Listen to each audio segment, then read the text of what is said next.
Selamat pagi, Ibu Bapak, Opung, dan saudara-saudaraku yang baik. Mulai dari hari Senin hingga Sabtu ini, kita mengisi hidup yang Tuhan percayakan atas kita.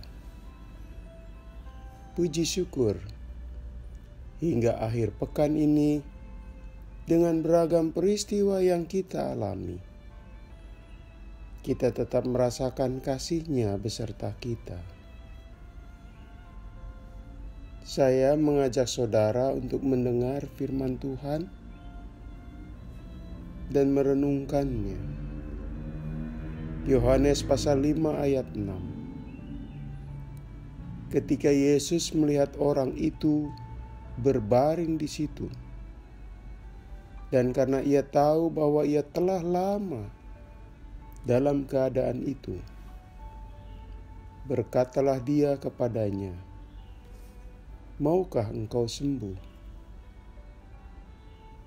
Saudaraku, pertanyaan Yesus ditujukan kepada seseorang yang sudah terbaring sakit lamanya 38 tahun. Sungguh lama sekali. Itu berarti sudah sekian lama menderita. Karena itu dia sendiri. Tidak ada keluarga yang menemani. Tidak ada sahabat yang mendampingi. Mungkin keluarga dan sahabatnya sudah bosan. Karena terlalu lama dia sakit. Tetapi begitu lama pula, mereka tidak melihat ada perubahan apa-apa. Bagi seseorang yang mengalaminya, pasti akan menimbulkan kebosanan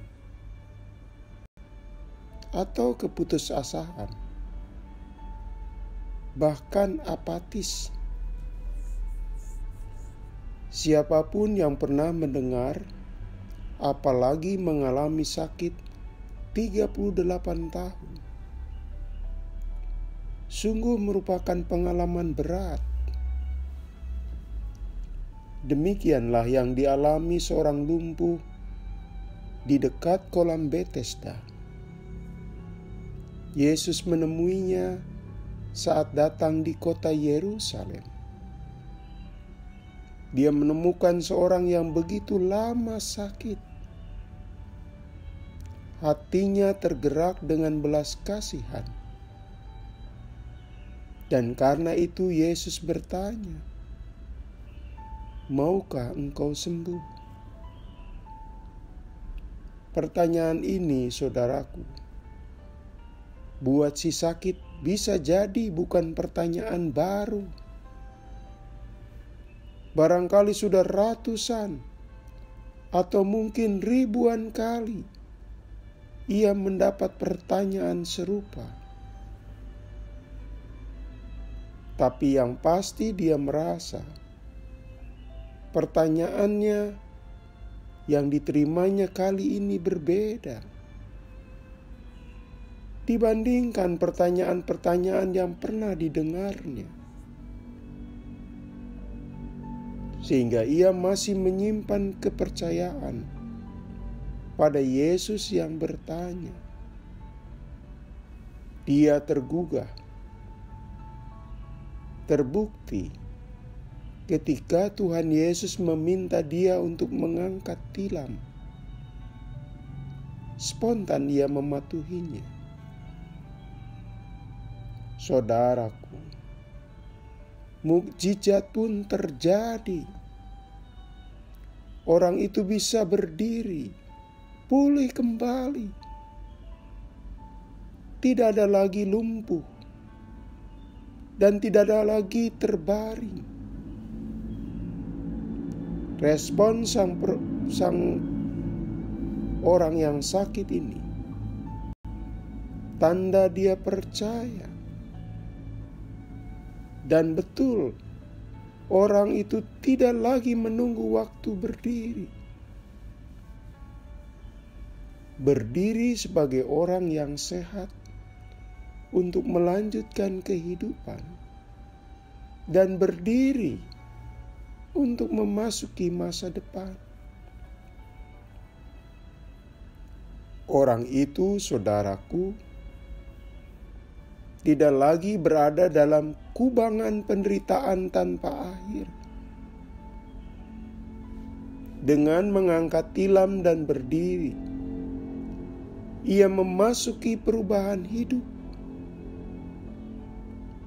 Hidup lebih cerah dan berpengharapan. Saudaraku, jangan sampai Tuhan sudah berulang-ulang bertanya kepada kita, namun sayangnya pertanyaannya tidak kita camkan. Akibatnya kita tidak berdiri dari sebuah keadaan dan tidak keluar mengecap perubahan hidup yang lebih baik.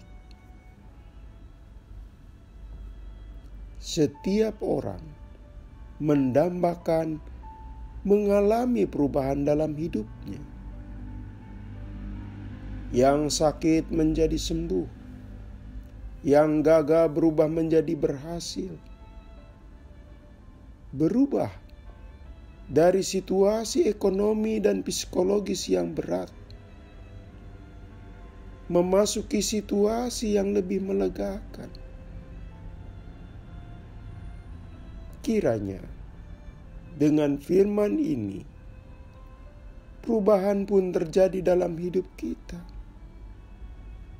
Karena kita pun bersedia mengangkat tilam kehidupan kita. Kita menyambut ajakan Tuhan Yesus untuk berdiri.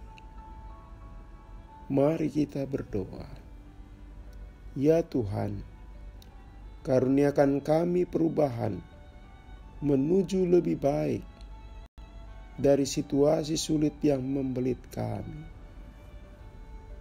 Doa ini kami panjatkan kepadamu dalam nama Tuhan Yesus. Amin. Selamat pagi saudaraku, selamat berakhir pekan, masih bersama Pendeta Supriyatno. Tuhan memberkati.